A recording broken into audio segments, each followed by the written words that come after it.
Manalangin po tayo.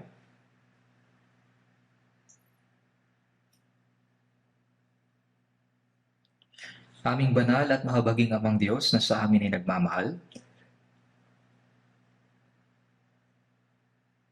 kami ay nabuhay sa mga walang kabuluhang bagay sa mundo at tumalikod sa Diyos. Kaya't kami na naging mga kaaway ng Diyos ay nararapat na tumanggap ng paghuhukom at puot ng Diyos dahil sa aming masasamang gawa. Kami ay nagpapasalamat sapagkat kami ay naligtas at hinugasan ng aming mga kasalanan magpakailanman, hindi sa pamamagitan ng aming sariling pagsisikap, kundi sa pamamagitan ng dakilang pag-ibig ng Diyos na nahabag sa amin at nagdanap ng kanyang mahalagang dugo doon sa krus, noong hindi pa namin nakikilala ang Diyos. Kami ay ginawa ng Panginoon na mga anak ng Diyos at binigyan ng dakilang pag-asa na makapasok sa walang hanggang kaharian ng Diyos. Ngayon, pakiusap, samahan ninyo kami sa nalalabi naming buhay. Kami ay nagpapasalamat sa biyaya na nag-iingat at namumuno sa amin hanggang sa makapasok kami sa kaharian ng Diyos. Sa oras pong ito, kami na naligtas sa pamamagitan ng mahalagang dugo ni Jesus ay nagpapasalamat dahil sa pagpahintulot sa amin na makapagtipon sa harapan ng Panginoon, mag-aral ng salita at makapag-fellowship. Sa oras na ito, kami ay naniniwala na ang Panginoon ay kasama namin. Pakiusap, samahan at bigyan po ninyo ng nararapat na biyaya ang lahat ng kapatiran na nakikinig sa salita sa kanilang tahanan na hindi makakapunta sa church dahil sa COVID-19. Sa mga iglesia sa aming bansa at sa maraming iglesia sa buong mundo at sa lahat ng mga kapatiran na pinapanatili ang pananampalataya at ipinapangaral ang Ebanghelyo sa mahihirap na sitwasyon, pakiusap, samahan at hawakan po ninyo sila sa inyong makapangyarihang kamay upang kanilang maipangaral ang Ebanghelyo na may katapangan. Pakiusap, gabayan po ninyo na mamuhay ng karapat-dapat bilang mga anak ng Diyos. Pakiusap, bigyan po ninyo ng sapat na biyaya ang mga may sakit at nangihina upang walang sino man ang matisod. Panginoon na nagbibigay ng sapat na biyaya at nagtuturo kung ano ang nararapat naming gawin ayon sa panahon. Sa oras pong ito ay ipaunawa ninyo sa amin ang banal na kalooban ng Diyos at ang salita na gustong ipaalam ng Diyos sa amin. Ito po ay idinadalangin namin sa pangalan ng aming Panginoong Hesus. Amen. Buksan po natin sa Biblia, Galatia, Kapitulo 5.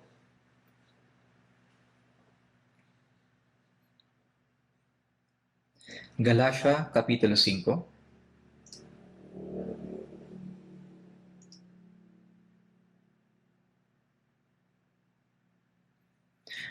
Versikulo 22 at 23.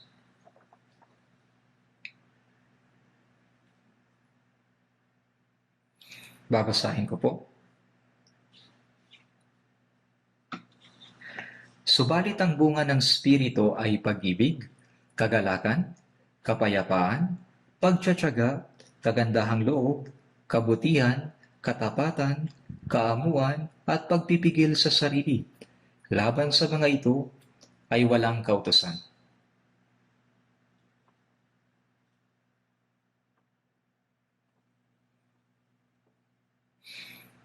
Ngayon po ay mukhang hindi magandang tingnan dahil sa napakaraming bakanteng upuan. Hindi ko alam kung ano ang dahilan. Siguro ay dahil sa hinihigpitan natin ang bawat bilang sa bawat distrito. O kaya naman ay may iba pang dahilan. Sa tingin ko naman ay ayos lang na pumunta ang sino mang nagnanais na dumalo. Sobrang dami ng bakanteng upuan. Pinag-aaralan po natin tuwing linggo ang may pamagat na mapuno kayo ng Espiritu Santo. Tayo ay naligtas sa pamamagitan ng biyaya at nabubuhay din tayo sa pamamagitan ng biyaya at kapangyarihan ng banal na Espiritu. Ito ay utos na mapuno kayo ng Espiritu Santo. Ang ibig sabihin nito ay napupuno tayo ng salita ng Diyos. ng biyaya at kapangyarihan ng Diyos. At tayo ay tinatangay ng kamay ng Diyos. Napupuno ng salita ng Diyos, biyaya at kapangyarihan ng Diyos at tinatangay ng kamay ng Diyos.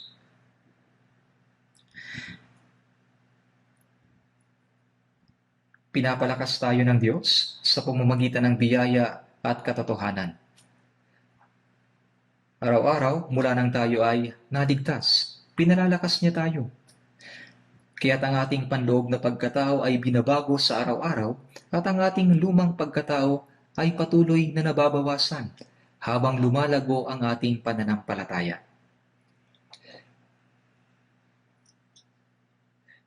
Binabago sa araw-araw ang ating panloob na pagkatao. Kaya sinasabi sa Galatia, Kapitulo 5, versikulo 24, mga na kay Kristo Jesus, ang pagpapakilala sa mga taong ligtas ay Kristiyano o mga na kay Kristo Jesus. Ipinako sa krus ang laman na kasama ang masasamang pagnanasa at mga kahalayan nito. Hindi lamang kinuha ng Panginoon ang sumpa at kahatulan para sa ating kasalanan doon sa krus, kundi kinuha din niya ang dating likas o pagnanasa.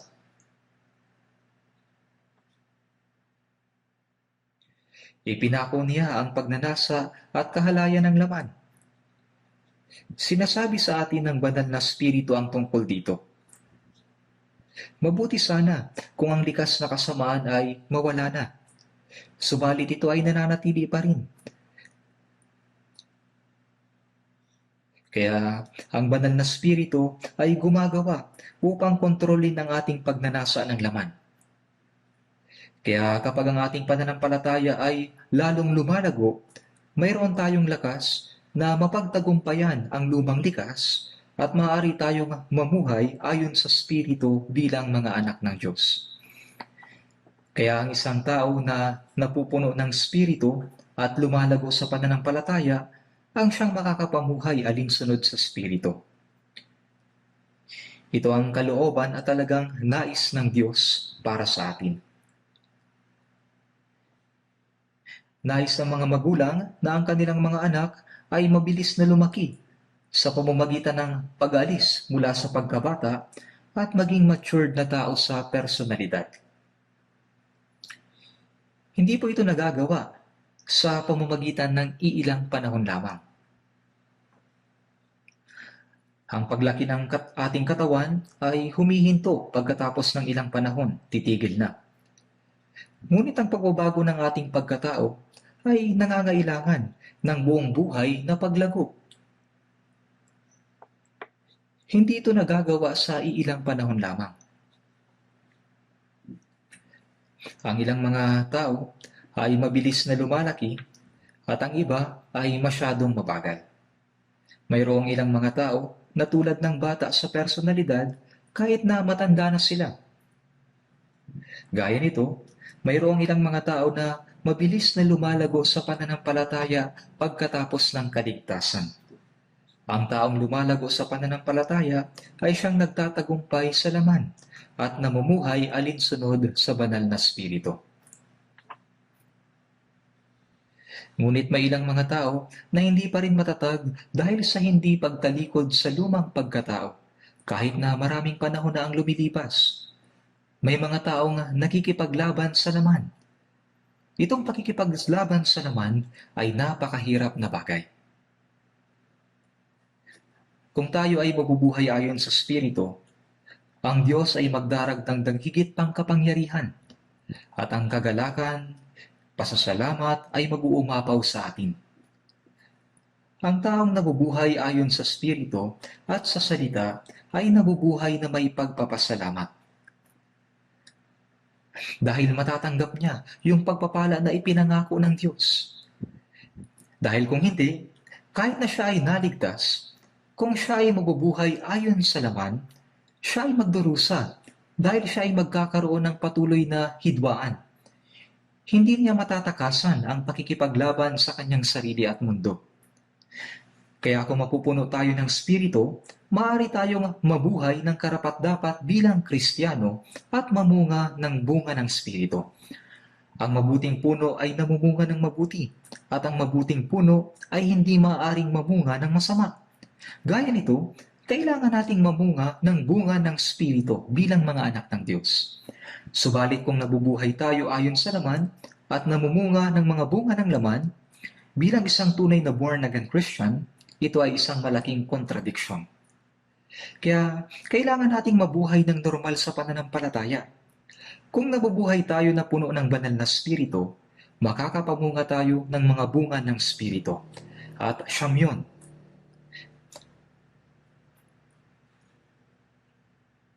Dapat tayong magbunga ng siyam na bunga ng banal na Espiritu. Hindi mabuti kung namumunga tayo ng ilan at wala ang ibang bunga. Kaya aking patuloy na ipapangaral ang tungkol sa paksang ito, ang mga bunga ng banal na Espiritu. Aking naipangaral ang tungkol sa ibang mga bunga ng banal na Espiritu. Ang pag-ibig, kagalakan, kapayapaan, pagtsatsaga at kagandahang loob. Ngayon ay ipapangaral ko ang pang-anim na bunga, ang kabutihan. Ito ay konektado sa panglima, kagandahang loob. Ang kabutihan ay katangian ng Diyos, katangian ni Kristo. Sa mga awit 107 verse 1, magpasalamat kayo sa Panginoon sapagkat siya ay mabuti. Sapagkat magpakailanman ang kanyang tapat na pag-ibig ay nananatili. Sabi ng Diyos, ang Diyos ay mabuti at magandang loob. Ang kabutihan at kaawaan ay katangian ng walang hanggang Diyos. Kapag sa loob ay puno ng kaawaan, ang resulta sa labas ay kabutihan. Ang ibig sabihin ng kabutihan ay mabuti at makatuwiran. Sa Ingles ay goodness. Goodness sa English. Sa Genesis Kapitulo 1, nilikha ng Diyos ang liwanag at sinabi, nakita ng Diyos na ang liwanag ay mabuti. Sa pananaw ng Diyos, ang liwanag ay mabuti. Ang liwanag ay isang mabuti at matuwid na bagay. Ang matuwid ay mabuti, at ang masama ay masama. Ang mali ay masama, at lahat ng mga bagay na nalikha ng Diyos ay mabuti. Kaya nakita ng Diyos ang kanyang nilikha at iyon ay mabuti. Ang kahulugan ng mabuti ay kapareho ng matuwid. Ang kahulugan ng mabuti ay kapareho ng matuwid. Ang mga kinaawaan ng Diyos ay namumuhay ng normal sa pananampalataya kapag sila ay napupuno ng Espiritu Santo. Ang normal na buhay, pananampalataya, ay ang mapuno ng Espiritu Santo. Ang magkaroon ng pag-iisip ng Diyos at mamunga ng bunga ng Espiritu. Sa tapat na buhay pananampalataya, makakapamunga tayo ng kabutihan ng natural. Ang isa sa mga bunga ng Espiritu, kabutihan. Ang paggawa ng kabutihan ay resulta ng pagtanggap ng kabutihan ng Diyos. Kaya nga, ang kabutihan ay dapat na maipakita sa labas.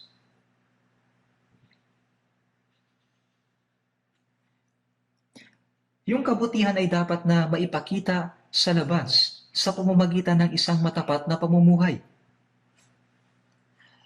Ang kabutihan, ito ay isang mabuting bagay. Ito po yung mga mabubuting bagay. Ang Diyos ay mabuti at ang dyablo ay masama mula pa sa simula. Sa Mateo Kapitulo 6, mayroong panalangin ng Panginoon. At si Jesus ay nagturo sa mga alagad, kabilang sa mga ito, manalangin nga kayo ng ganito. At huwag mo kaming dalhin sa tukso, kundi iligtas mo kami sa masama. Ang masama ay ang dyablo. At sa Mateo Kapitulo 13, ang kaaway ay naghasik ng damo sa bukid. Ang kaaway ay ang dyablo rin. Ang kaaway ay nagasik ng damo sa bukid. At sa ikalawang Tesalonika, Kapitulo 2, versikulo 9, ang taong makasalanan ay si Satanas, ang masama. Ang Diyos ay mabuti at si Jesus ang nagpakita ng kabutihan ng Diyos. Ang Diablo ay masama, siya ay nag-aasik ng kasamaan sa mga tao at inuudyukan sila na gumawa ng masama.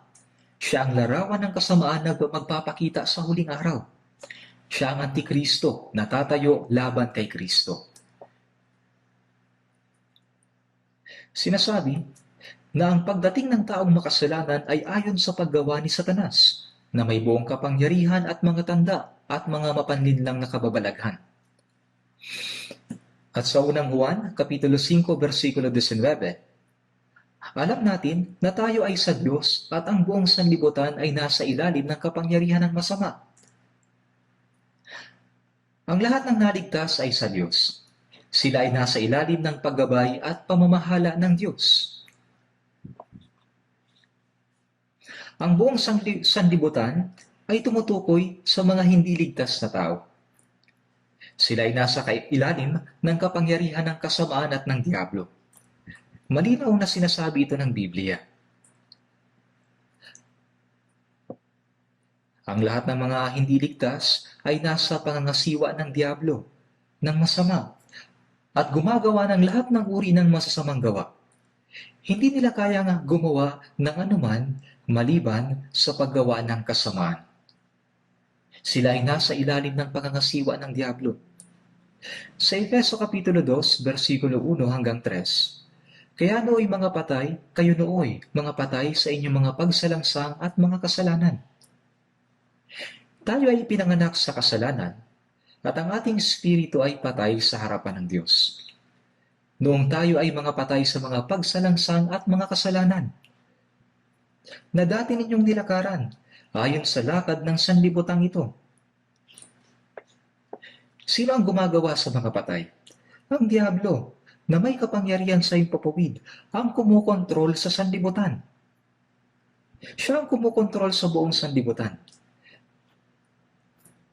Ayon sa pinuno ng kapangyarihan ng himpapawid, ng spirito na ngayon ay gumagawa sa mga anak ng pagsuway. Ang Diablo ay kumikilos ngayon sa spirito ng mga patay, sa mga pagsalangsang at mga kasalanan.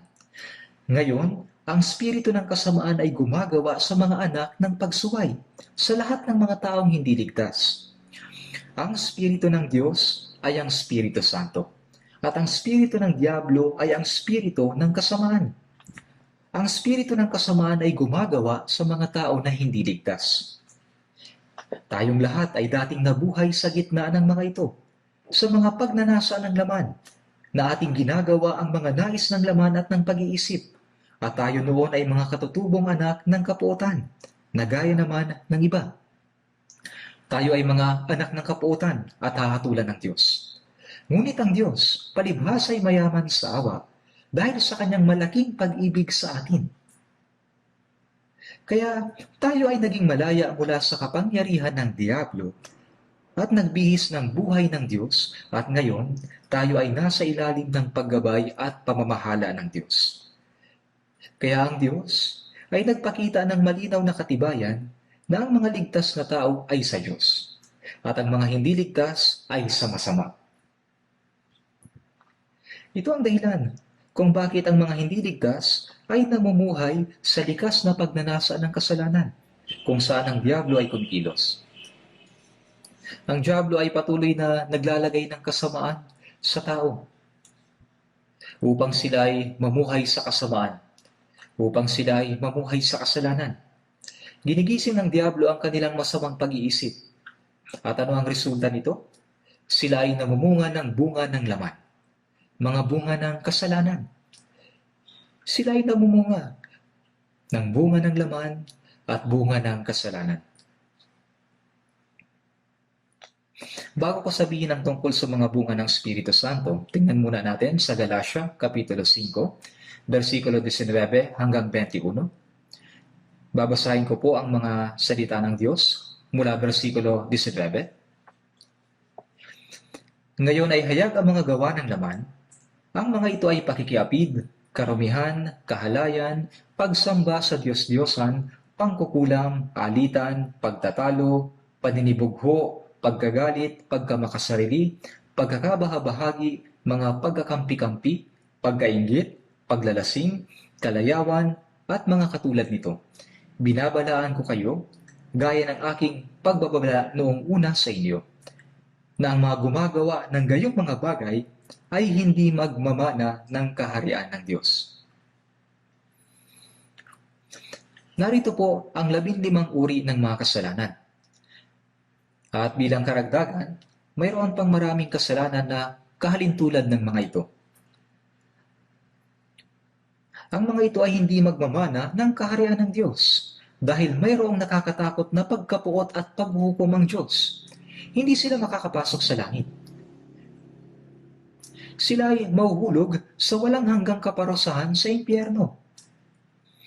Dito sinasabi ng malinaw ng Panginoon ang katotohanan tungkol sa kaibahan. At pagkatapos ng Galatia, mayroong Efeso. Tingnan po natin sa Efeso. Efeso, Kapitulo 5, versikulo 8.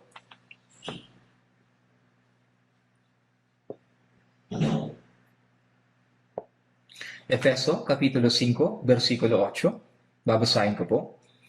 Sapagkat kayo ay dating kadiliman, subalit ngayon ay liwanag sa Panginoon. Lumakad kayong gaya ng mga anak ng liwanag. Sapagkat ang bunga ng liwanag ay nasa lahat ng mabuti, matuwid at katotohanan. Ang kayo'y dating ay nangangahulugan bago yung ating kaligtasan.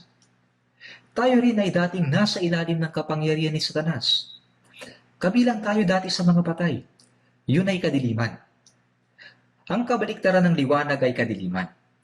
Ang Diyos ay liwanag at ang Diablo ay kadiliman. Sapagkat kayo ay dating kadiliman, subalit ngayon ay liwanag sa Panginoon. Ang mga naligtas ay naging mga anak ng liwanag. Dahil si Jesus ay ang liwanag ng buhay at nagbigay sa atin ng liwanag. Ngayon ay sinasabi, lumakad kayong gaya ng mga anak ng liwanag. Tayo ngayon ay dapat na lumakad sa liwanag. Sapagkat ang bunga ng liwanag ay nasa lahat ng mabuti, matuwid at katotohanan. Ang bunga ng liwanag ay lahat ng mabuti. Ito ay kapareho ng salitang bunga ng Espiritu Santo. Ang tatlong salitang ito, kabutihan, katuwiran, at katotohanan, ay may kaunting pagkakahalintulad. Ito ang bunga ng liwanag ng mga naligtas. Ang kabutihan ay mabuti at ang katuwiran ay pagkamakatarungan, katapatan, at katotohanan. Hindi natin may iwasan na mamunga ng ganito bilang mga ligtas. Sa Mikas, Kapitulo 6, versikulo 8, ipinakita niya sa iyo, o tao, kung ano ang mabuti. Sinabi dito, o tao. Ang mabuti ay ang salitang ibinigay sa mga taong naligtas dahil sa yung mga hindi ligtas ay hindi tumatanggap sa salita. Ang Panginoon ay nagpakita sa iyo, o tao, kung ano ang mabuti. Ang ginawa ng Diyos ay mabuti. At ano ang tinatakda ng Panginoon sa iyo, kundi ang gumawa na may katarungan at umibig sa kaawaan, at lumakad na may kapakumbabaan na kasama ng iyong Diyos. Ito ay ang paglakad kasama ng Diyos. Kaya ang isinasaalang-alang ng Diyos na mabuti ay ang paggawa ng katarungan. Ang paggawa ng katarungan ay ang paggawa ayon sa kalooban ng Diyos. Yung ipakita ang habag at pag-ibig ng Diyos. Yung paglakad sa pakumbabaan na kasama ng Diyos. Ito ang isinasaalang-alang ng Diyos na mabuti. Ibig sabihin ay dapat nating malaman kung ano ba ang isinasaalang-alang ng Diyos na mabuti at pagkatapos ay mamuhay sa ganoong mabuting kalooban.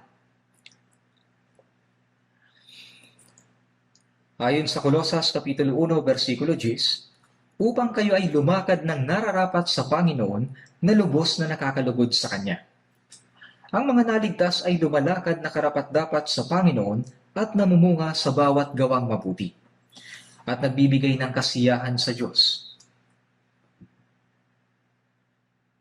Para magawa ito, kailangan nating mamunga sa lahat ng gawang mabuti.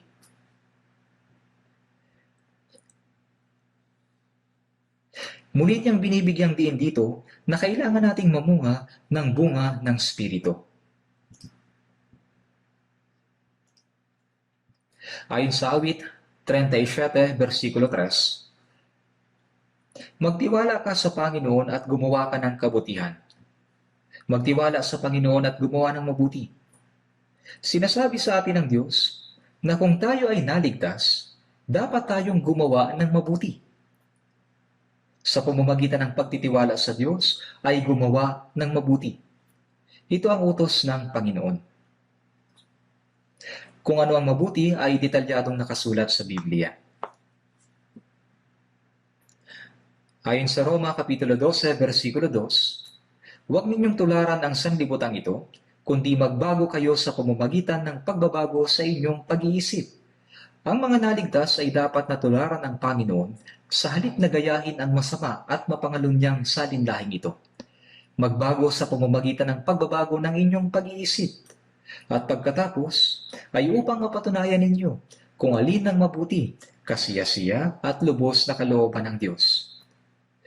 Sa pamamagitan ng mga salitang ito ay alamin kung ano ang mabuti sa Diyos at kung ano ba ang kalugod-lugod sa Kanya. Yan ang dapat nating matutunan. Kapag ang taong ligtas ay lumalago sa pananampalataya, yung banal na ugali ng Diyos ay nabubuo sa ating puso.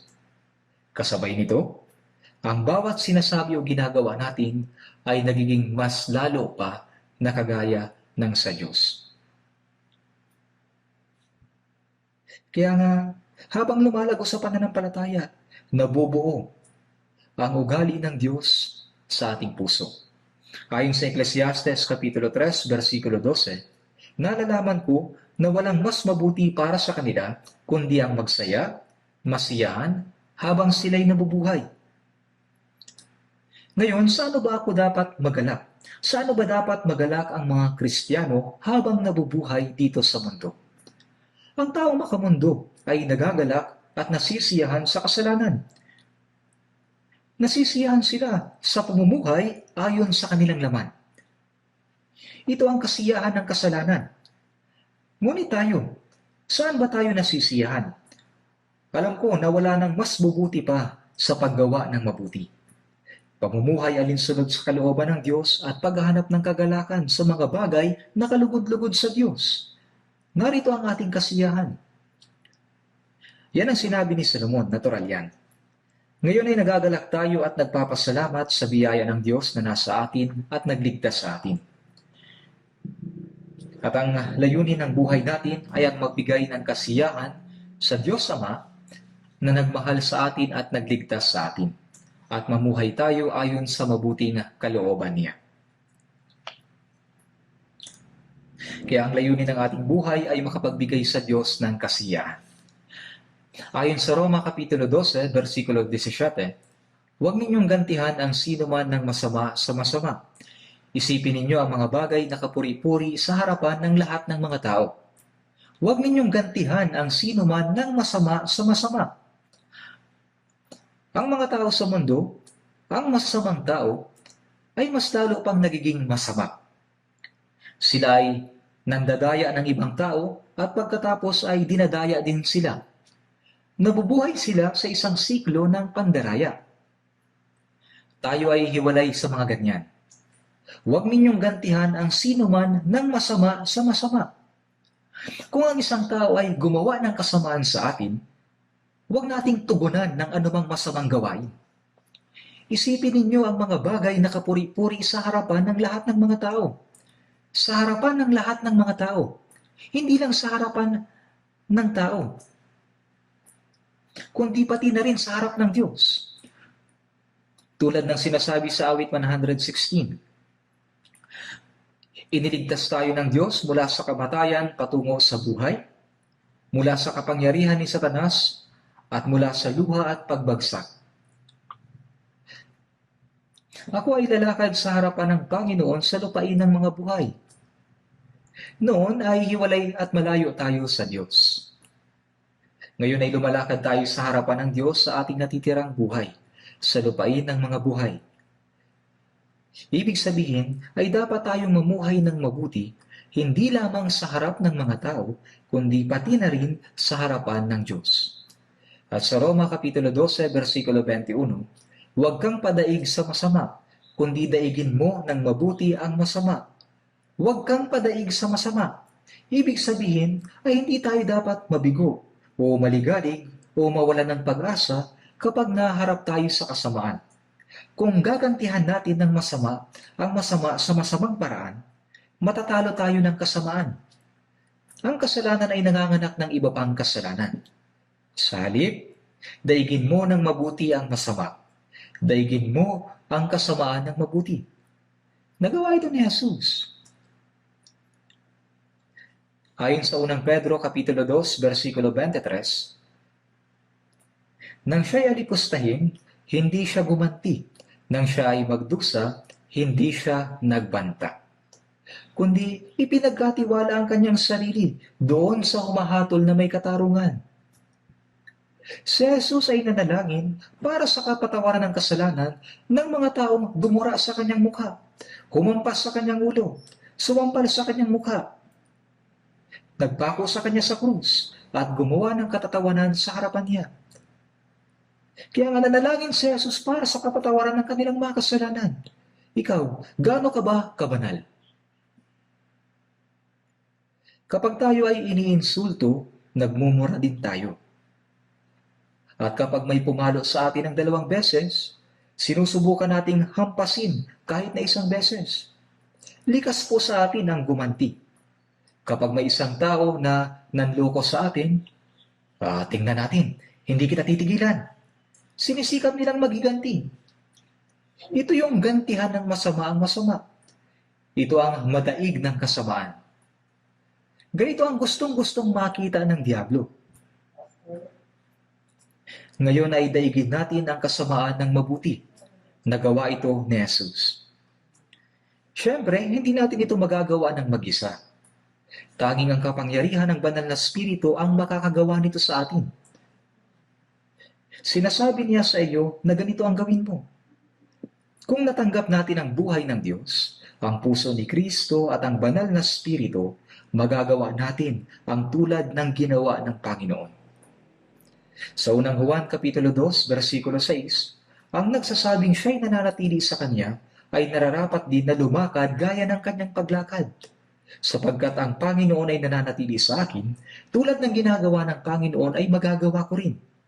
Kaya lalo tayong nagiging katulad ni Kristo. Sa Roma Kapitulo 15, versikulo 2, bawat isa sa atin ay magbigay lugod sa kanyang kapwa para sa kanyang kabutihan, tungo sa ikatitibay niya. Magbigay lugod tayo sa ating kapwa para sa kanilang ikabubuti, sa ikatitibay. Upang makapagbigay lugod sa ating kapwa para makagawa ng mabuti at makapagpatibay, ibig sabihin, kailangan mong ipakita kung ano ang buhay Kristiyano. Dito, ang tinutukoy na kapwa ay ang lahat ng tao maliban sa ating sarili. Gumawa rin palagi ng mabuti sa mga Kristiyanong naligtas upang makapagbigay ng kasiyahan at mapagtibay ang iba. Ngunit huwag bigyang kasiyahan ng iyong sarili. Sapagkat si Kristo man ay hindi nagbigay lugod sa kanyang sarili. Gumagawa tayo ng mabuti at nagpapakita ng kabaitan para makapagbigay lugod sa iba. Bakit? Kailangan nating ipakita na tayo ay mga Kristiyano. Na tayo ay mga anak ng Diyos at ang mga Kristiyano ay iba sa mga tao ng mundo. Sa Galatia Kapitulo 6, versikulo 9, Galatia Kapitulo 6, versikulo 9, at huwag tayong manghinawa sa paggawa ng mabuti, sapagkat sa takdang panahon ay mag-aani tayo kung hindi tayo manlulupaypay. Huwag manghinawa sa paggawa ng mabuti. Kahit na gumagawa tayo ng mabuti, kapag hindi ito napapansin ng mga tao, nalulungkot tayo, nawawalan ng lakas at pinanghihinaan ng loob. Kailangan ko pa bang gawin ito? Kahit na pinapakitunguhan ko sila ng maganda ay binabaliwala pa rin nila ako. Tinatrato nila ako ng masama at minumura nila ako. Kailangan ko bang gawin ito na parang tanga hanggang sa huli? At pagkatapos ay ititigil na nila ang paggawa ng mabuti. Yan ay panghihina ng loob.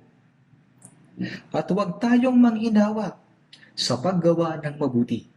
Sapagkat sa takdang panahon ay mag-aani tayo kung hindi tayo manlulupaypay. Kung hindi tayo manlulupaypay, ibig sabihin ay hanggang sa katapusan, hanggang sa dulo. Ang mabubuting gawa ay dapat na patuloy na ginagawa. Kung ginagawa mo lang ito kapag magaan sa pakiramdam mo, pero ititigil mo na kapag hindi na, kahit ang mga tao sa mundo ay kayang gawin yan. Hindi dapat gawin yan ng mga Kristiyano. Alam man ng iba o hindi, ginagawa natin ito sa harapan ng Diyos. Kung hindi ka mapapagod, mag-aani ka sa tamang panahon. Ito ay nangangahulugan na makukuha mo ang resulta. Hayaang maligtas ang iba. Sa takdang panahon, mag-aani ka ng mga bunga. Mag-aani ka ng mga bunga. Kaya't habang may pagkakataon, gumawa tayo ng mabuti sa lahat, lalo na sa kabilang sa sambahayan ng pananampalataya. Habang may pagkakataon tayo, may mga pagkakataon po tayo.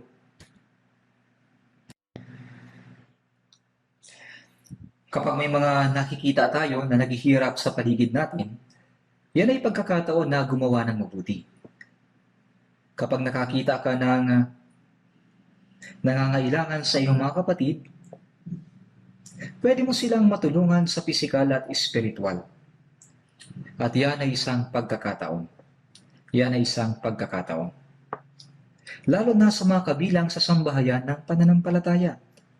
Ang pangunahing prioridad ay mga Kristiyano. Napakaraming mga mahihirap na tao sa mundo at gusto natin silang tulungan. Ngunit wala tayong sapat na lakas para tumulong sa lahat. Ano ang unang prioridad ng isang Kristiyano? Ito ang iligtas ang mga kalulubang napapahamak. Sunod, kailangan nating tulungan ang mga naligtas na kapatid kapag sila ay nahihirapan sa espiritual man o pisikal. Ikaw ay tagapag-alaga. Ang isang tao na mas mature sa pananampalataya ay dapat na tumulong sa mga mas mahihina.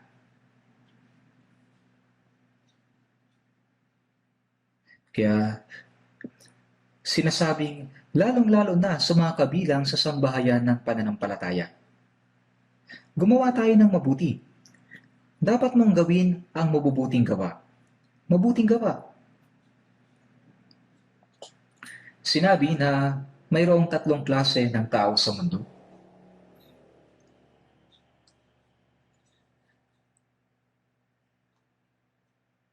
Una ay mga taong tulad ng gagamba. Ang mga gagamba ay kumakain ng mga insekto na nabibitag sa kanilang sapot. May mga taong may hilig manloko, magsinungaling at gumawa ng mga pandaraya. Sa panahong ito, ang phishing gamit ang cellphone at iba pa, madalas ko rin itong maranasan. Ngayon ay madali ko na itong napapansin. Pero kung hindi ka maingat, ay pwede kang madaya. Isang araw, may tumawag at naisip ko, teka, kakaiba ito ah. Sinabi ko, scammer ka ba? Pagkatapos ay, minura niya ako at bago ibaba ang telepono, ay nagbitaw ng lahat ng uri ng mapangabusong pananalita. Hindi ko alam kung ilang tao ang kagaya nito. Napakatalino nila sa panlilinlang. Talagang madadaya ka kapag pinindot mo yung kanilang ipinadalang mensahe. Dapat maging alerto sa mga taong nanduloko sa iba. Sa mga araw na ito, Napakaraming tao ang napipinsala dahil sa pandaraya ng mga tao sa mobile phone o internet. May mga tao nga parang gagamba. Para silang gagamba. Ang sumunod ay mga tao na parang langgam. Ang mga langgam ay kumukuha ng kanilang sariling pagkain at namumuhay sa kanilang sarili. Mga taong hindi nakakapinsala sa iba, ngunit hindi nakapagbibigay ng kabutihan.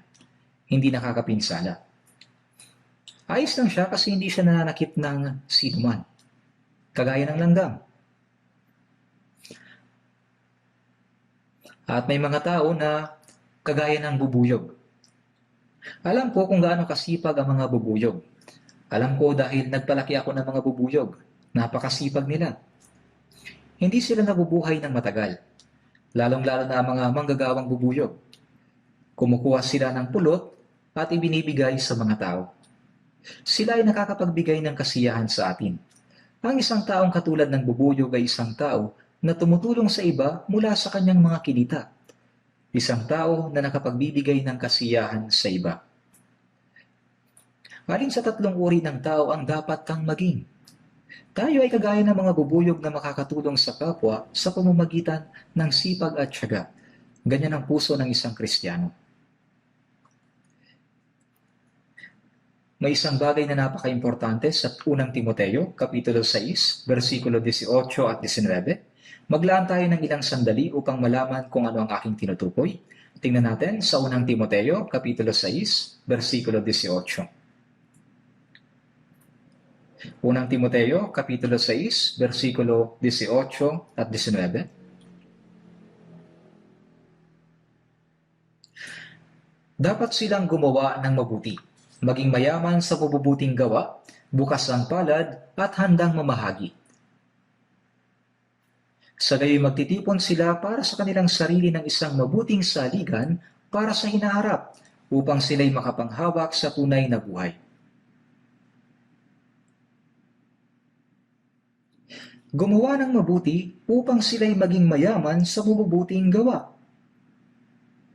May mga tao na palaging gustong gumawa ng mabuti. Nagnenegosyo sila ng maayos upang makagawa ng mabuti.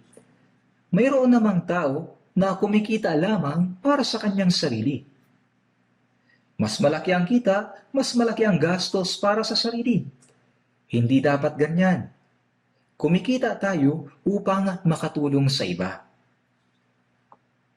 May isang lalaki na nagtatayo ng negosyo para makapagbigay ng trabaho at makatulong sa iba. Ang layunin ng kanyang pagnenegosyo ay hindi para kumita ng malaki, kundi para makatulong sa iba.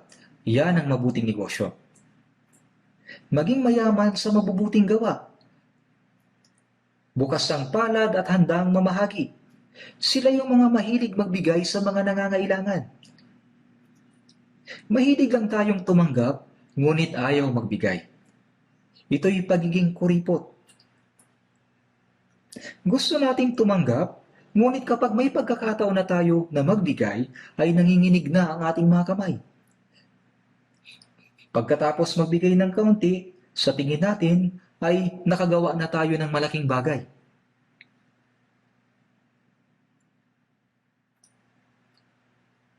Hiniling niya kay Timoteo na turuan sila na maging bukas palad at palaging handang mamahagi. Na maging bukas palad at handang mamahagi. Ang mayaman sa sanlibutan ito ay atasan mo na huwag magmataas ni huwag umasa sa mga kayamanang hindi tiyak. Bakit ito kayamanang hindi tiyak? Ayon sa mga Kawikaan, Kapitulo 23, sapagkat biglang nagkakapakpak ang kayamanan. Lumilipad na gaya ng agila patungong kalangitan. Ito ay lumilipad na gaya ng agila. Kung susubukan mong hawakan ito, mawawala ka rin gaya nito. Anong sabi ng Biblia? Ano ba ang sinabi ng Biblia? Hangal, sa gabing ito ay kukunin ng iyong kaluluwa. At kanino kaya mapupunta ang mga bagay na inihanda mo? Mapapasa iyo ba? Hindi, sabi ng Diyos. Ni huwag umasa sa mga kayamanang hindi tiyak, kundi sa Diyos na nagbibigay sa atin ng lahat ng mga bagay para sa ating kasiyahan.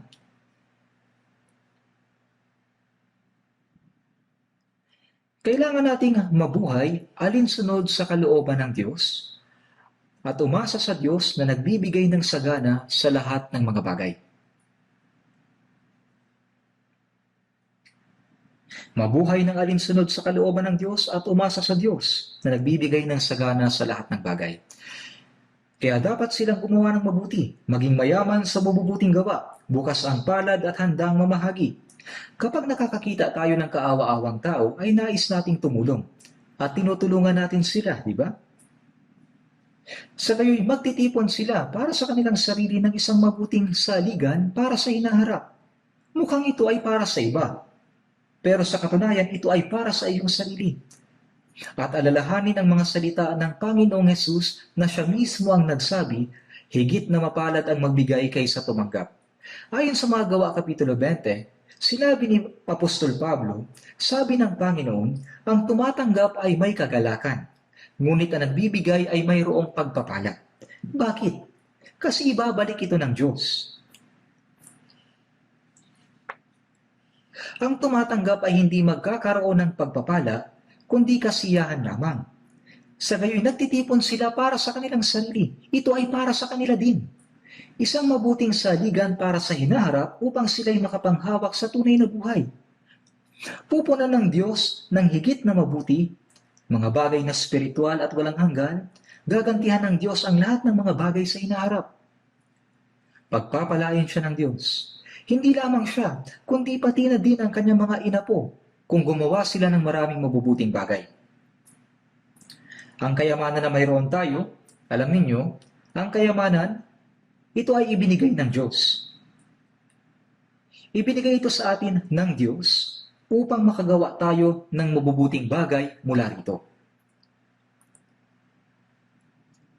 Ngunit, kung kukunin mo ito at hindi mo gagamitin ng mahalaga o gagamitin mo ito ng hindi tama, ikaw ay mananagot sa harapan ng Diyos. Sigurado ako tungkol dito. Ano ba ang pag-aari ko? Binili ni Jesus ang aking buhay, ang aking spirito, aking oras, kabataan, katawan, ang lahat ng bagay na mayroon ako ay binili niya ng kanyang mahalagang dugo. Sapagkat kayo ay binili sa isang halaga. Walang sa akin. Dahil dito ay dahil lahat ng ito ay pag-aari ng Panginoon.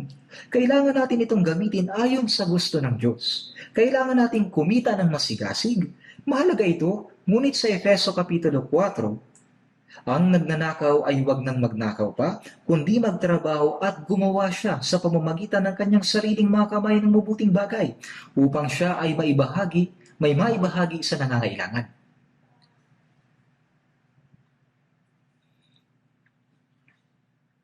Kaya mahalagang kunin ang sa Diyos at gamitin ito ayon sa kalooban ng Diyos. Mahirap kumita ng pera, pero mas mahirap ang gumastos ng maayos. Kung kikita ka ng maraming pera at gugugulin mo ito sa isang bagay na hindi naman karapat-dapat, sayang lang ang pagod. Ibig sabihin, yun ay para lang sa pagkain ng iyong pamilya upang mabuhay kayo ng maayos. Ganun ba? Yan lang ba ang layunin ng pagsisikap mo?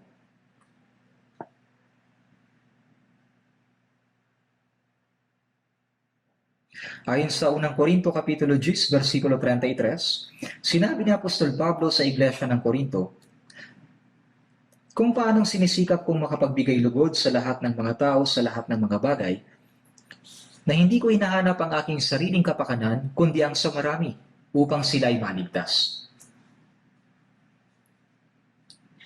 Hanapin ang kapakanan ng marami upang sila ay maligtas. Sinubukan ito ni Apostol Pablo. Sinubukan niya itong gawin ng abot sa kanyang makakaya. Sinabi niya, kung paanong sinisikap ko, anumang mayroon tayo, oras, kalusugan, kapaligiran at lahat ng bagay na nasa atin ay mula sa Panginoon. Kaya't napaka-importante talaga na gamitin ang mga ito sa pinakamabuting paraan. Hindi natin dapat baliwalain ang ating tungkulin. Kailangan nating sumunod mula sa maliliit na bagay, hindi sa malalaki kaagad. Ang tapat sa kakaunti ay tapat din naman sa marami, at ang hindi tapat sa kakaunti ay hindi rin tapat sa marami.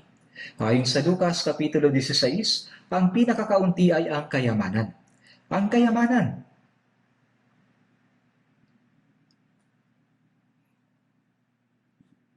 Ayon sa mga Kawikaan, Kapitulo 3, versikulo 27, huwag mong ipagkait ang mabuti sa kinauukulan kapag ito ay nasa kapangyarihang gawin ng iyong kamay. Sinabi dito, kapag ito ay nasa kapangyarihang gawin ng iyong kamay. Ibig sabihin, may kapangyarihan tayong gawin. May kapangyarihan tayong gumawa. Kahit na gusto nating gumawa, ngunit kung wala tayong lakas, hindi natin ito magagawa. Ayon sa Biblia, ang mga taga-Macedonia, ang kanilang labis na kahirapan ay sumasagana sa kayamanan ng kanilang kagandahang loob. Sinabi ng Biblia na hindi lamang sila may kusang loob na aktibong tumulong sa mga may hirap na banal sa Jerusalem, kundi higit pa sa kanilang makakaya. Sinabi rin na ibinigay muna nila una ang kanilang sarili sa Diyos, bago nila ibinigay ang kanilang kayamanan.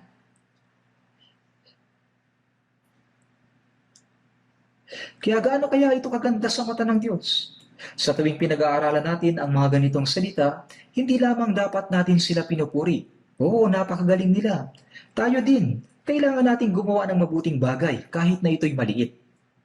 Ang pagtulong sa mga banal na nangangailangan ay pagsasabuhay sa awa ng Diyos. Pagmamataas, yung sinusubukan mo na gumawa ng isang malaking bagay, pero wala namang ginagawang maliliit na bagay kahit na paunti-unti.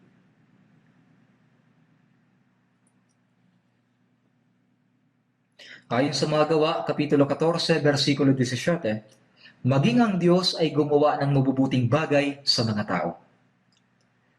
Mga gawa, 14:17, gayunman ay hindi niya hinayaang mawalan siya ng saksi sa paggawa ng mabuti na nagbibigay sa inyo ng ulan mula sa langit at ng masasaganang panahon at pinupuno kayo ng pagkain ang inyong mga puso ng kagalakan. Ang Diyos ay nagbigay sa mga tao ng ulan mula sa langit. Tulad ng sinabi ni Jesus, pinasisikat niya ang araw sa masasama at sa mabubuti at nagbibigay ng mabubuting bagay na pinupuno ang ating mga puso ng pagkain at kagalakan. Hindi kayang ipaliwanag sa salita ang kabutihang ginawa ng Diyos sa mga tao. Ang kanyang kabutihan ay hindi kayang maipaliwanag sa salita. Ang Diyos ay mabuti, kaya't gumagawa siya ng mabubuting bagay. Mula sa mga mabubuting bagay na ginawa niya sa atin, wala nang mas hihigit pa sa pagmamahal at pagdiligtas sa mga makasalanan upang maging mga anak ng Diyos at ibigay ang kaharian ng Diyos bilang pamana. Ito ay awa ng Diyos. Awa ng Diyos na iligtas ang makasalanang patungo sa impyerno at dalhin sa langit. Tunay na siya ay napakabuti. Ayon sa Roma Kapitulo 12, versikulo 13, Roma 12:13, magbigay sa mga pangangailangan ng mga banal at magmagandang loob sa mga dayuhan. Pangangailangan ng mga banal. Ibig sabihin, anumang kulang sa kanila ay ibigay sa kanila. At ang sabi, magmagandang loob. Tanggapin ang mga dayuhan. Noong panahon ng sinaunang iglesia, may mga tao na naglakbay bilang mga dayuhan upang maipangaral ang ebanghelyo. Mayroong mga dayuhan na nasa gitna ng karukhaan at kahirapan. Kahit sa Korea noong una, nakakita ako ng mga aristokrata sa kabukiran. Sinalubong ko ang mga manlalakbay na dumaan, dinala sa bahay at nagbagandang loob sa kanila. Ayon sa Genesis Kapitulo 19, ang Diyos ay nagpadala ng 2 anghel sa lungsod ng Sodoma. Nagpakita sila kay Lot bilang mga tao doon sa lansangan. Nakita niya sila sa lansangan at naisip ni Lot, sila ay mga dayuhan.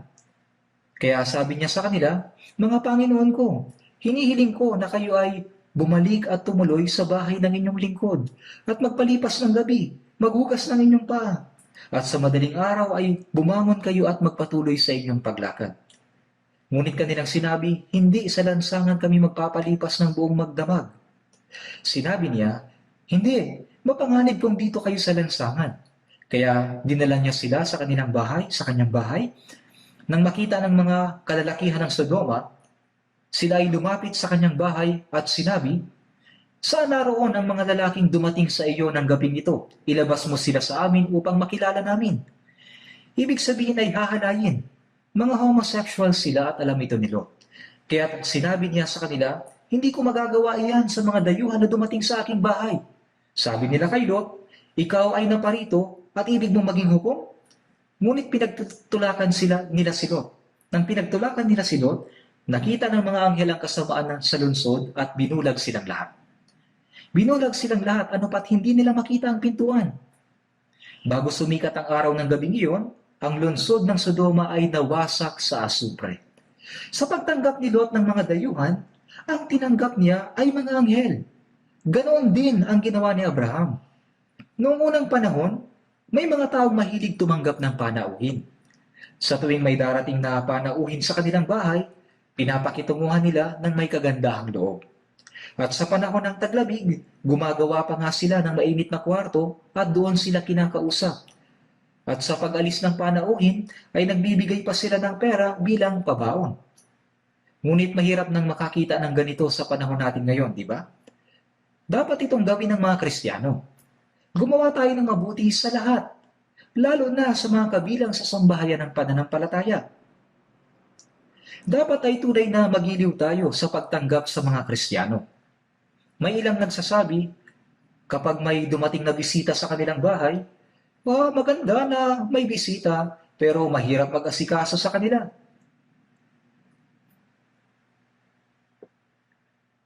Kaya ang gusto niya ay umuwi na kaagad yung kanyang mga bisita. Siyempre, hindi mabuti na maging masungit sa bisita. Tunay na magandang ugali ng isang Kristiyano ang magiliw na tumanggap ng bisita. Sabi dito, magbigay sa pangangailangan ng mga banal at magmagandang loob sa mga dayuhan. Ibig sabihin, kung mayroong brothers and sisters na nasa pangangailangan mula sa mga banal, kailangan na magbigay tayo sa kanilang pangangailangan. Sinabi ng Diyos na ang mapagbigay sa mga dukha ay bibigyan ng Diyos ng higit na mabubuting bagay. Sa Lucas Kapitulo 6:38, magbigay kayo at iyon ay bibigay sa inyo. Kung magbibigayan tayo sa isa't isa, ang Diyos ay magbibigay ng labis sa atin. Gaano ba karami ang ibibigay niya? Hustong takal, siniksik, niliglig at umaapaw ang ilalagay nila sa iyong kandungan. Ibig sabihin, kung ikaw ay magbibigay ng kaunting bigas, ang makukuha mong pabalik ay isang sako. Kung maglalagay ka ng bigas sa sako at kakalugin mo ito, mas marami ang bigas na maipapasok.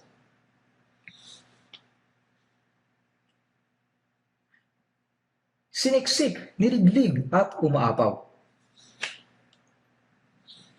Ito ay ilalagay nila sa iyong kandungan. Ang Diyos ang magbibigay sa atin. Kung naniniwala ka sa salitang ito at gagawin mo ito, tatanggap ka ng regalo. Ito ay pangako ng Diyos. Ang Panginoon ay mapagbigay. Hindi tayo tumatanggap kasi ayaw nating sumunod. Sa Kawikaan Kapitulo 11, versikulo 24 at 25, may taong nagbibigay ng masagana at lalo pang yumayaman, may nagkakait ng dapat ibigay, ngunit naghihirap lamang. Ang taong mapagbigay ay payayamanin, at siyang nagdidilig ay didiligin din. Ito ay pangako. Sa tingin mo ba ay maghihirap ka kung magbibigay ka ng sagana? Hindi. May taong nagbibigay ng sagana at lalo pang yumayaman. Ang Diyos ang nagpapasagana sa Kanya. At may nagkakait ng dapat ibigay, ngunit naghihirap lamang. Bakit? Kung ang ligtas na tao ay kuripot, gugugulin ng Diyos ang kanyang pera sa mga bagay na hindi kailangan. May ilang tao na nauubos ito dahil sa mga bayarin sa ospital. May ilan na nawawala ang lahat dahil sa mga scammers. May ilang tao na nakakagawa ng maling bagay at nasasayang ang lahat. May taong nagbibigay ng masagana at lalo pang yumayaman. May nagkakait ng dapat ibigay, ngunit naghihirap lamang. Yaong mga tumutulong sa iba, ang Diyos ang tutulong sa kanila. At yaong nagpapayaman sa iba, payayamanin din sila ng Diyos. Ngayon, ito ay kamangha-mangha. Sa katunayan, kung pinapaniwalaan at ginagawa mo ito, pagpapalain ka. Hindi natin dapat isipin na nabubuhay tayo dahil sa ating sariling sikap. Wala tayong magagawa kung wala ang pagpapala ng Diyos. Kung may gagawin tayong mali, kukunin ng Diyos ang lahat ng meron tayo. Nakakita na ako ng maraming ganitong kaso. May isang tao na kumikita ng malaking pera mula sa kanyang negosyo at alam ko kung gaano siya karamot. Sa isang iglap, lahat ng kanyang yaman ay biglang nawala. Kahit ang kanyang bahay ay nawala rin dahil sa karanasang iyon, natauhan siya. Sa 2 Korinto, Kapitulo 9. 2 Korinto, Kapitulo 9. Versikulo 8 at 9. 2 Korinto, Kapitulo 9, versikulo 8 at 9. Babasahin ko po. At kaya ng Diyos na pasaganahin ang lahat ng biyaya sa inyo, upang sa pagkakaroon ninyo ng sapat sa lahat ng bagay, ay palagi kayong sumagana sa bawat mabuting gawa. Gaya ng nasusulat, siya ay nagsabog, siya ay nagbigay sa mga dukha, ang kanyang katuwiran ay nananatili magpakailanman.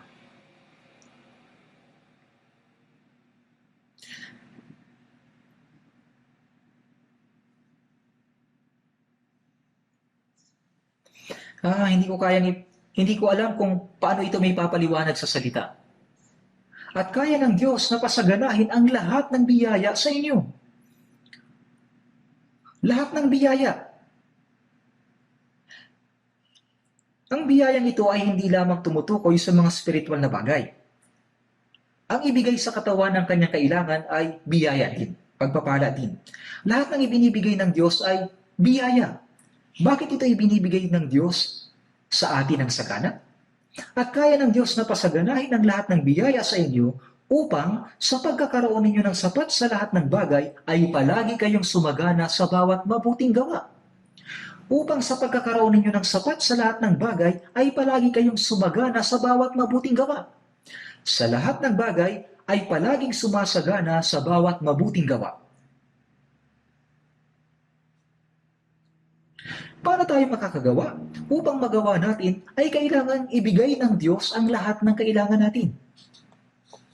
Ibig sabihin, sa mga gustong makagawa ng maraming mabubuting gawa, ang Diyos ay magbibigay sa kanila ng sagana upang magawa nila ito.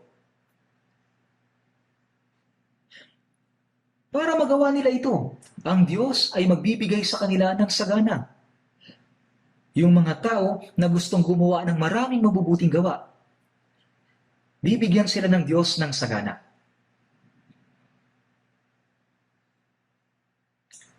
Kapag gumawa ka ng mabubuting gawa, magbibigay ang Diyos sa iyo upang magawa mo pa ito. At kung gumawa ka ng higit pa, bibigyan ka ng Diyos ng higit pa. Ang salitang lahat ay 4 na beses na binanggit sa isang talata. Upang sa pagkakaroon ninyo ng sapat sa lahat ng bagay, ay palagi kayong sumagana sa bawat mabuting gawa. Ang Diyos ay tagapagbigay ng lahat ng bagay. Hindi lamang espiritual na pagpapala ang ibinigay niya sa atin. Ibinibigay din niya ang pisikal na pangangailangan natin. Kapag ang isang tao ay pinagkatiwalaan ng Diyos ng pera at nakita niya na ginagamit iyon sa mabuti, natutuwa ang Diyos at nagbibigay siyang muli. At kung ito ay gagamitin sa mas maayos, patuloy na magbibigay ang Diyos ng higit at higit pa. Ngunit kung ang Diyos ay magbigay ng pera sa isang tao, pero kinuha niya ito, ginugol para sa kanyang sarili, ginugol sa mga bagay na walang kwenta. Pag ganito, ang Diyos ay hindi na ulit magbibigay pa. Nanaisin ng Diyos na kunin ang ibinigay sa Kanya. Hindi ba nagbibigay ang Diyos sa iyo? Siyempre, may mga pagkakataon na hindi tayo binibigyan ng Diyos upang sanayin tayo. Si Apostol Pablo ay tumanggap ng napakalaking biyaya mula sa Diyos. Siya ay umakyat sa 2 langit at nagkaroon ng napakadakilang karanasan sa Espiritu. Naisulat niya ang halos kalahati ng Bagong Tipan. Pero para huwag siyang magmataas ng labis, ay binigyan siya ng Diyos ng tinik sa laman. Ito ay isang sakit. Binigyan siya ng Diyos ng isang sakit. Kahit na hindi partikular na binanggit sa Biblia kung ano ang kanyang sakit, hinulaan ng maraming tao na ito ay isang sakit sa mata. Sa Galatia, at ang aking pagsubok na nasa laman. Alam niyo, karamihan sa mga tao ay hindi lumalapit sa mga taong may sakit o sa mga may mabahong amoy. Ngunit iba ang mga banal sa Galatia. Bagaman ang aking kalagayan ay naging isang pagsubok sa inyo, hindi ninyo ako hinamak o kinasuklaman, kundi tinanggap na gaya ng isang anghel ng Diyos, gaya ni Kristo Jesus, na kung maaari sana ay dinukit ninyo ang inyong mata at ibinigay sa akin. Dahil sa may problema sa mata si Pablo, handa ang mga banal na ibigay ang kanilang mata para sa kanya. Dahil sa problemang ito, ay kailangan niyang isulat ang Biblia sa malalaking titik. At ito ang dahilan kung bakit hindi niya sulat kamay ang karamihan sa kanyang mga sulat. Karaniway, itinala ito ni Tercio. Sa huling sulat ni Pablo, sinabi niya na nagsulat siya sa malalaking titik. Yung tinik sa naman ay patuloy na nananakit sa kanya. Nanalangin siya tungkol sa Diyos ng 3 beses upang ito ay maalis. Pero sumagot ang Diyos, ang aking biyaya ay sapat na sa iyo. Kaya sinabi ni Pablo, alang-alang kay Kristo, ako'y nasisiyahan sa mga kahinaan, paglalait, kahirapan, pag-uusig, mga sakuna, sapagkat kapag ako ay mahina, ako ay malakas. Hindi pumayag ang Diyos upang ang kapangyarihan ng Diyos ay manatili sa Kanya. Kung magyayabang siya ng labis, ang kapangyarihan ng Diyos ay mawawala sa Kanya. Tandaan po ninyo ito, na ang kapangyarihan ng Diyos na nasa inyo ay pwedeng mawala kapag kayo ay maging mapagmataas. Kaya palagi ko itong binabanggit sa mga pastor's retreat. Kung ikaw ay mapagmataas o arogante, patay ka na mula sa araw na iyon. Noong si Saul na unang hari ng Israel ay mapagpakumbaba, ay ginawa siyang hari ng Diyos. Si Saul ay naging mabuting hari noong una, ngunit naging mapagmataas siya. Kaya ang diablo ay kumilos sa kanya at sinubukan niyang patayin si David. Subalit sa kabila ng lahat ng bagay, siya ang namatay. Kaya pakatandaan po ninyo ito, na kung kayo ay magmamataas, kayo ay mamamatay. Walang pinipili sa bagay na ito. Kaya nga, kinalugdan ni Pablo ang mga karamdaman, panlalait, pangangailangan, pag-uusig at kahirapan. Kapag ako ay mahina, ang kapangyarihan ng Diyos ay malakas. Tayo mga individual ay maaari ding makaranas ng ganito. Kadalasan kapag tayo ay gumagawa ng mabuti, hinahayaan tayo ng Diyos na makaranas ng ganito. Kapag binibigyan tayo ng Diyos ng mga pagdurusa, tanggapin natin. Kapag binibigyan niya tayo ng mga mas mahuhusay na pananalapi, subukan nating gamitin para sa kalooban ng Diyos. Sinabi ni Apostol Pablo, marunong akong magpakababa at marunong din akong magpakasagana. Natutunan ko pareho. Subalit kapag mayroon kang pera, subalit kapag mayroon kang kahirapan sa pananalapi, nag-aalala ka at negatibo mag-isip. Kapag mayroon ka namang sapat na pera, ginagastos mo sa mga maling gastusin at sinasarili. Kapag si Apostol Pablo ay nasa kahirapan, para sa kanya, ang Panginoon ay sapat na. Kapag mayroon siyang maraming pera, ginagastos niya ito para sa kalooban ng Diyos. Natutunan niya ang parehong bagay. Hindi tayo malaya mula sa damdamin o pera. At alam natin, at hindi rin natin kayang isang tabi ang tukso. Sa Kawikaan, Kapitulo 19, versikulo 17, ang mabait sa dukha ay sa Panginoon nagpapautang, at ang kanyang mabuting gawa sa kanya ay babayaran. Kapag naawa tayo sa dukha at tinulungan sila, nagpapahiram tayo sa Panginoon.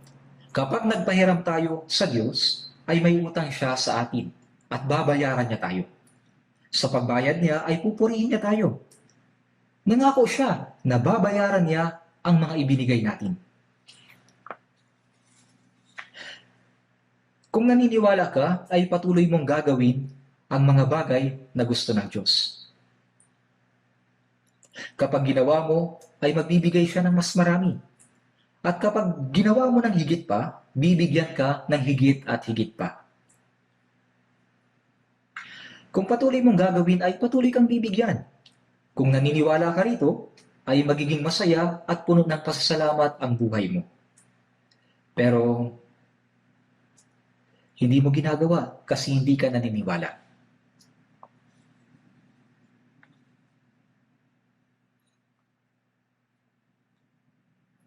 Sa Hebreo Kapitulo 6, versikulo 10, sapagkat ang Diyos ay hindi masama. Hindi niya kaliligtaan ang inyong gawa at ang pag-ibig na inyong ipinakita sa kanyang pangalan.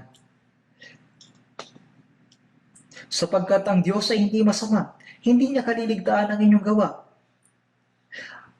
at ang pag-ibig na inyong ipinakita sa kanyang pangalan, sa inyong paglilingkod sa mga banal gaya ng ginagawa ninyo ngayon. Ibig sabihin ay babayaran niya tayo.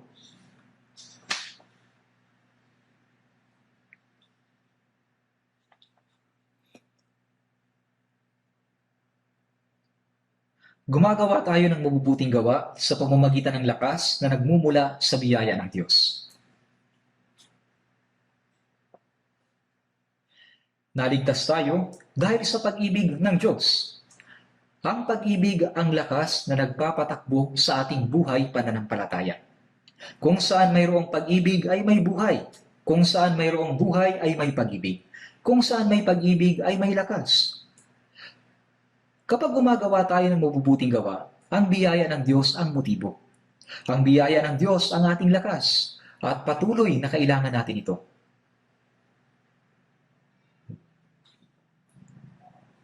Minsan ay naiisip ko, alam ninyo, ang kotse ay nangangailangan ng gasolina upang umandar at gumana.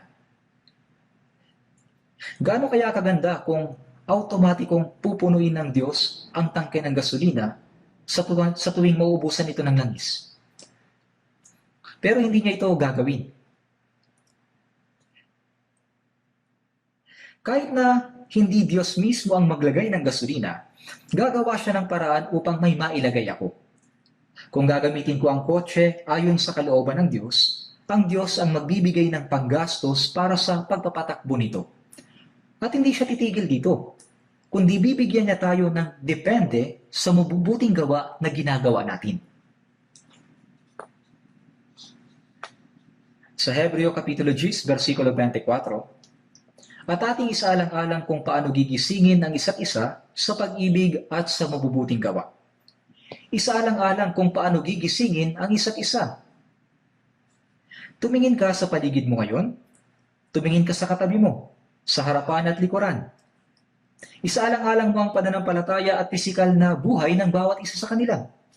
Kung may makita ka na nahihirapan sa kanyang buhay pananampalataya, subukan mo siyang hawakan sa espiritual na paraan.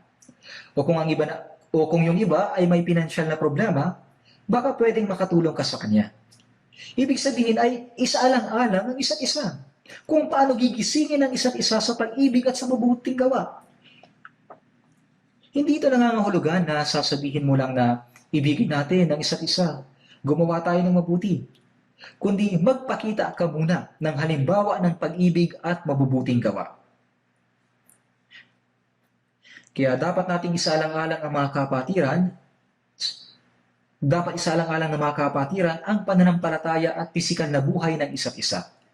Ito ay isa sa mabubuting gawa. Ang bunga ng kabutihan ay hahayaan kang magsakripisyo ng iyong kayamanan, puso at maging buhay para sa isang kapatid. Bakit?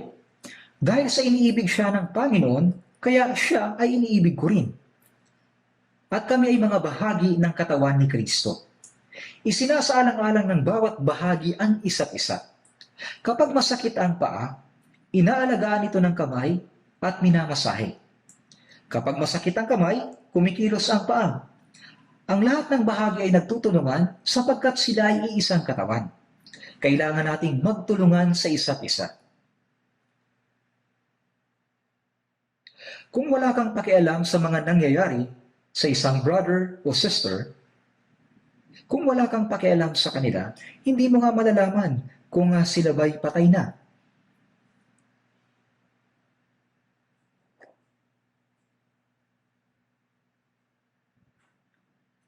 Kaya kailangan nating isalang-alang ang isa't isa. Kung hindi natin ito gagawin, ay sino pa ang gagawa nito? Ang paggawa ng mabuti ay nakapagpapaligaya sa Diyos. Ito ang layunin ng Diyos kung bakit niya tayo iniligtas. Kapag gumagawa tayo ng mabuti, nalulugod ang Diyos. Kung titingnan natin sa Tito, Kapitulo 2, versikulo 14, sinabi dito, siya ang nagbigay ng kanyang sarili alang-alang sa atin, na nagbigay ng kanyang sarili hanggang sa kamatayan para sa atin, upang tayo ay matubos niya sa lahat ng mga kasamaan at pakalinisin para sa kanyang sarili ang sambahayang pag-aari niya na masigasig sa mabubuting gawa.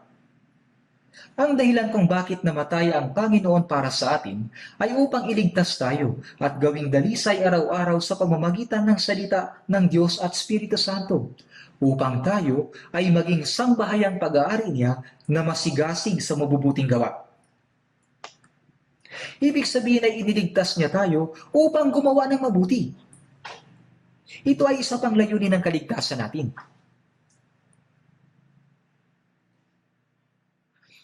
Ang ilang mga naligtas na tao ay nakukontento na lamang sa pagiging ligtas. Umawit sila ng mabuti at gumagawa ng kung ano-ano. Pero kapag may nagsabi sa kanila na gumawa ng mabuti, ay hindi nila ito ginagawa.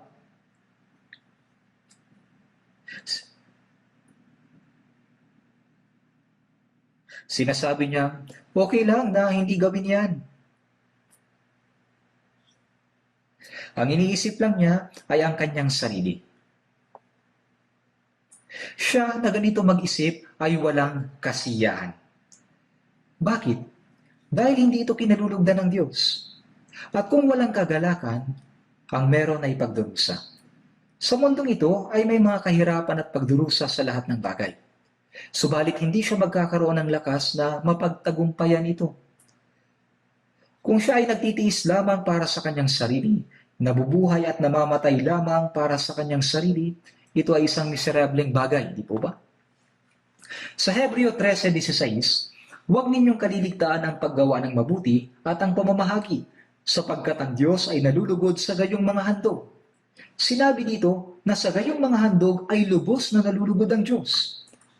At sa Hebreo 13:21, naway gawin niya kayong ganap sa bawat mabuting bagay upang magawa ninyo ang kanyang kalooban, at gawin sa atin ang nakalulugod sa paningin niya sa pamamagitan ni Jesucristo. Gawin kayong ganap sa bawat mabuting bagay. Gawin kayong ganap sa bawat mabuting bagay. Ang dahilan kung bakit ginagawa tayong ganap ng Diyos sa pamamagitan ng kanyang salita at biyaya ay upang magawa natin ang kalooban ng Diyos. Sinabi niya na ginagawa niya ito upang maging ganap tayo sa paggawa ng mga bagay na kalugod-lugod sa Diyos. Hinahayaan ng Panginoon na maisakatuparan natin ang mga bagay na makapagbibigay ng kasiyahan sa Diyos, hanggang sa maging ganap at perpekto tayo sa pananampalataya.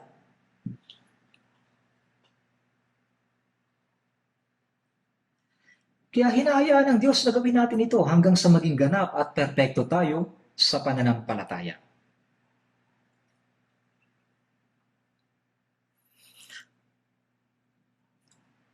Sa ikalawang Timoteo, Kapitulo 3, versikulo 16, ang lahat ng mga kasulatan ay kinasihan ng Diyos at mapapakinabangan sa pagtuturo, sa pagsaway, pagtutuwid at sa pagsasanay sa katuwiran.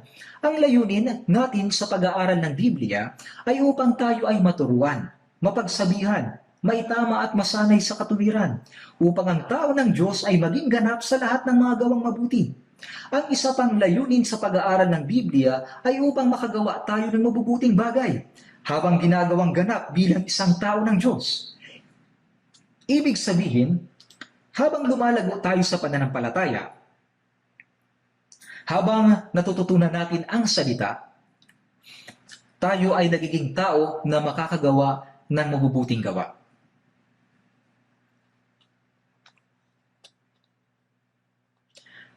At upang muli nating maipangaral ang Ebanghelyo, upang makapagligtas ng kaluluwa sa mga tao, at maisakatuparan ang gawain ng Diyos sa kaligtasan, kailangan natin na gumawa ng mabuti. Sa Mateo Kapitulo 5, versikulo 16, sinabi ni Jesus, Paliwanagin ninyo ng gayon ang inyong ilaw sa harap ng mga tao, upang makita nila ang inyong mabubuting gawa at luwalhatiin nila ang inyong Ama na nasa langit. Kung natanggap natin ang ilaw ng Panginoon, kailangan nating ipakita ang ilaw na ito sa mga tao. Ang paliwanagin ng ilaw ay ang magpakita ng mabuting pamumuhay sa mga tao. Ito ang ilaw, na makita nila ang inyong mabubuting gawa at luwalhatiin ang inyong Ama na nasa langit. Sasabihin ng mga tao, "Oo, ang mga taong iyan ay tunay na mga anak ng Diyos. Ligtas talaga sila." Ibig sabihin ay hindi lamang nila tayo pupurihin, kundi maliligtas din sila. Kaya sa halip na ipagyabang natin na tayo ay naipanganak ng muli at makakapunta sa langit, kailangan nating ipakita ang katuparan ng katotohanan ito sa buhay natin. Kung sinasabi lang natin na Kristiyano tayo, sasabihin ng mga tao, magagaling lang yan magsalita. Ibig sabihin ay wala silang makitang gawa. Ibig sabihin ay kasinungalingan. Sasabihin nila, magaling silang magsinungaling. Sa Lucas 16, versikulo 9, at sinasabi ko sa inyo, makipagkaibigan kayo para sa inyong mga sarili sa pamamagitan ng kayamanan ng kalikuan. Upang kung ito ay maubos na, ay kanilang tanggapin kayo sa mga walang hanggang tahanan. Ngayon, upang may pangaral ang Ebanghelyo, ay mayroon tayong mga material na bagay, di po ba? Tinatawag ito ng Panginoon na kayamanan ng kalikuan. Dahil sa mundong ito, ang mga bagay na hindi ginagamit para sa kalooban ng Diyos ay kayamanan ng kalikuan. Namuhay tayo sa ganoon. Subalit sinasabi ng Panginoon sa atin na makipagkaibigan kayo gamit ang mga ito. Si Jesus ay namatay upang maging kaibigan tayo.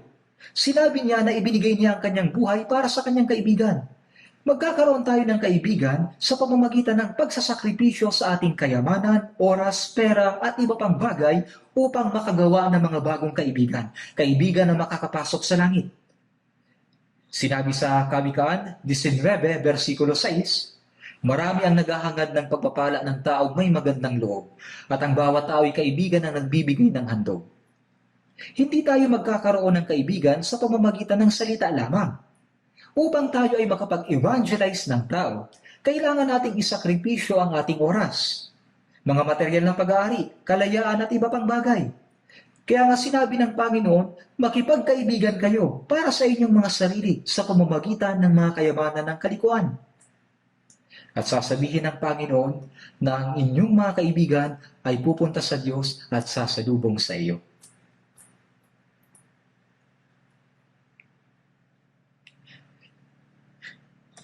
Sasabihin nila na ikaw ang nakapagligtas sa kanilang buhay. Malugod ka nilang sasalubungin. Kaya't ginagawa mo ba ito? Kung hindi mo pa ito nagawa, pwede mo itong gawin ngayon. Sa mga gawa, 10:38, kung paanong si Jesus na taga Nazaret ay binuhusan ng Diyos ng Espiritu Santo at ng kapangyarihan, kung paanong siya'y naglibot na gumagawa ng mabuti. Si Jesus ay gumawa din ng mabubuting gawa. Pinagaling niya ang pinahihirapan ng diablo. Ito ay tumutukoy sa kaligtasan. Ang maibalik sa Diyos ang mga pinahihirapan ng diablo, kung paanong si Jesus ay naglibot upang gumawa ng mabuti at pagalingin ang mga pinahihirapan ng diablo. Binigyan tayo ng Diyos ng Espiritu Santo upang tulungan tayo, hindi lamang sa paggawa ng mabuti, kundi upang iligtas din ang mga pinahihirapan ng diablo. Ganito tayo ginagamit ng Diyos. Sa Filipos 1:6, ako'y panatag sa bagay na ito, na ang nagpasimula sa inyo ng mabuting gawa ay siyang magtatapos nito hanggang sa araw ni Jesucristo. Mula noong naligtas tayo, hindi lamang niya tayo iniligtas, kundi simula sa oras na iyon, ang Panginoon ay nagsimulang gumawa ng mabuting gawa. Siya ang nagsimula, at syempre, hindi lang ako ang nag-iisa. Iniligtas din niya ang mga banal upang magkakasama gumawa ng mabuti. Nang ano? Pinakamabuti sa lahat ng bagay ang iligtas ang mga kaluluwang pupunta sa impyerno. Mayroong maraming mabubuting bagay sa mundo, tama? Ang pagpapagaling sa may sakit, pagbibigay ng pagkain sa walang pagkain, ay mabubuting gawa. Ngunit ang pinakamabuting bagay na magagawa ng Kristiyano ay ang iligtas ang mga makasalanan na patungo sa impyerno. Sinimula ng Panginoon ang mabuting gawain na ito. Si Jesus ay nagsimula ng mabuting gawa mula nang tayo ay maligtas at patuloy niyang ginagawa ito hanggang sa araw ng kanyang pagdating. At sinabi niyang, ako'y panatag na siyang magtatapos nito. Sa Efeso 2:10, tayo'y kanyang pinakamahusay na gawa. Tayo ay naging bagong nilalang kay Kristo. Ginawa niya tayong bago. Ginawa niya tayong bago para saan? Na nilalang kay Kristo, Jesus, para sa mabubuting gawa na inihanda ng Diyos ng una upang siya nating lakaran. Bago pa man itatag ang pundasyon ng sanlibutan, itinalaga na ng Diyos kung paano mamumuhay ang mga Kristiyano. Na inihanda ng Diyos ng una pa upang siya nating lakaran. Hindi lamang tayo iniligtas ng Panginoon, hinahayaan din niya ang mga naligtas na gawin ang mabubuting gawa upang makapagligtas ng iba. Sinasabi ng Biblia na nilikha tayo ng Panginoon para sa mabubuting gawa. Hindi ba?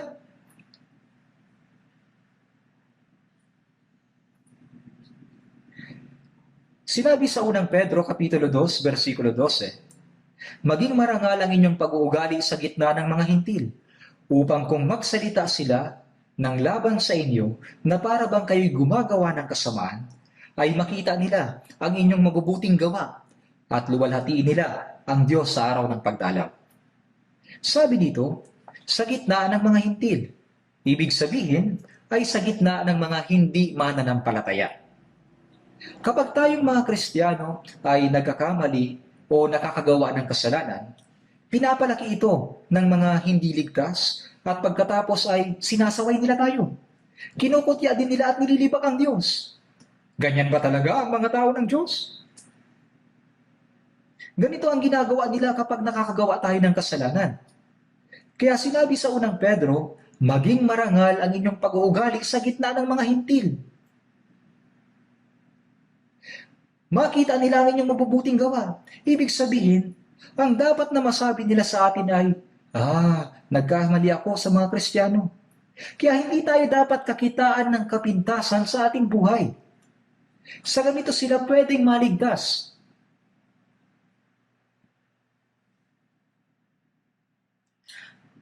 Maging marangal ang inyong pag-uugali sa gitna ng mga hintil. Kapag gumagawa tayo ng kasalanan, ang pangalan ng Diyos ay nadudungisan, pinagtatawanan, at ang pintuan sa evangelism ay nasasarahan. Ang pangangaral ng Ebanghelyo ay hindi sa bibig lamang, kundi sa mabubuting gawa. At kapag nakita ito ng mga hindi ligtas, aaminin nila ang kanilang kasalanan. At sa araw ng pagdalaw, sa araw ng kanilang kaligtasan, ay luluwalhatiin nila ang Diyos. May maraming kaso kung saan ang mga banal ay nangaral sa mga hintil sa pamamagitan ng paggawa ng mabuti. Sa ilang kaso, kapag may naligtas sa isang trabaho, halos lahat ng mga katrabaho ay naliligtas. Kapag ang isang tao ay naligtas, ang kanyang pamilya, mga kamag-anak, at mga kaibigan ay naliligtas. Bakit? Kasi nakita nila na ang buhay ng taong iyon ay nagbago at gusto nilang malaman ang dahilan. At isang bagay pa, hindi dapat kalimutan ng mga Kristiyano na magkakaroon ng paghuhukom para sa mabuti at masama. Sinabi ko na ito dati sa inyo. Ang mga naligtas ay wala ng kahatulan patungo sa pagkawasa. Pero mayroong paghatol kung paano sila namuhay mula ng araw na sila ay naligtas hanggang sa sila ay tumayo sa harap ng Panginoon. Sinabi sa unang Korinto, Kapitulo 5, versikulo 10, tayong lahat ay kailangang humarap sa hukuman ni Kristo upang bawat isa ay tumanggap ng kabayaran sa mga bagay na ginawa niya sa pamamagitan ng katawan, maging mabuti o masama. Sabi dito, maging mabuti o masama. Iba ito sa mabuti o masama ng mundo. Ang pamumuhay ayon sa Espiritu ay mabuti. At ang pamumuhay sa laman ay masama. Ang pamumuhay ayon sa kalooban ng Diyos ay mabuti. At ang pamumuhay sa sariling kalooban ay masama. Ang pagsunod sa salita ng Diyos ay mabuti, at ang lahat ng pagsuway ay masama. Sa ganitong paraan tayo hatulan. Sa Santiago 4:17, sino mang nakakaalam ng paggawa ng mabuti pero hindi ginagawa, ito ay kasalanan sa kanya. Ano ang mabuti? Kahit na alam mo ang kalooban ng Diyos, pero kung walang pagsunod, kasalanan ito. Ang pagsuway ay kasalanan. Sa Roma 2:10, kapayapaan sa bawat gumagawa ng mabuti. Magkakaroon ng kaluwalhatian, karangalan at kapayapaan ang lahat ng gumagawa ng mabuti. Bilang isang Kristiyanong ipinanganak na muli, ang mga gumagawa ng kalooban ng Diyos ay may kaluwalhatian, karangalan at kapayapaan na ibibigay sa kanila ang Diyos. Ito ay pangako sa kasalukuyan at sa kabilang buhay. At sa Mateo 24:34 hanggang 39, pagkatapos ay sasabihin ng hari sa mga nasa kanyang kanan, "Hali kayo, pinagpala ng aking ama. Manahin ninyo ang kahariang inihanda para sa inyo mula sa pagkatatag ng sanlibutan. Sapagkat ako'y nagutom at binigyan ninyo ako ng pagkain. Ako'y nauhaw at binigyan ninyo ako ng inumin. Ako'y taga-ibang bayan at ako'y inyong pinatuloy. Ako'y nagkasakit at ako'y inyong dinalaw."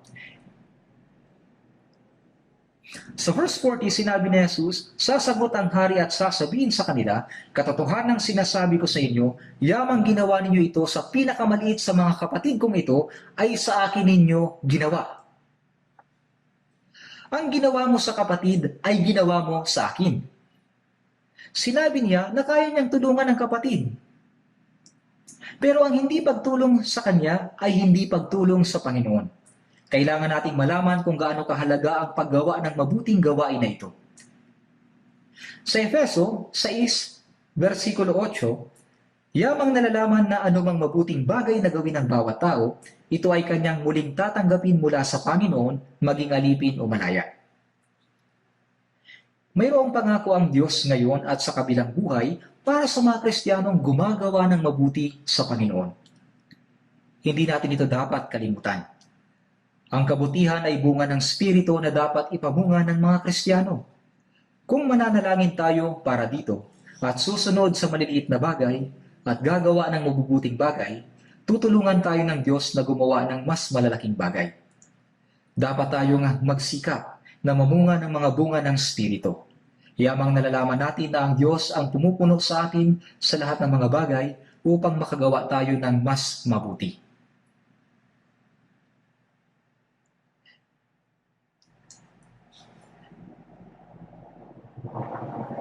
Manalangin po tayo.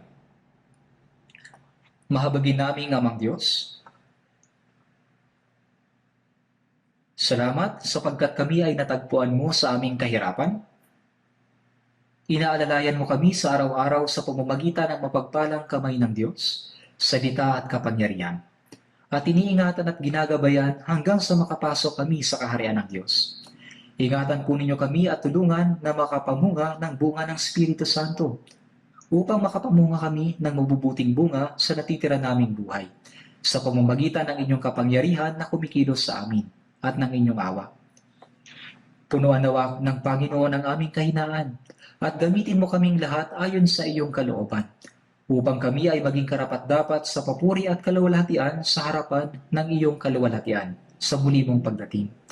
Idinadalangin namin ito sa pangalan ng aming Panginoong Hesus. Amen.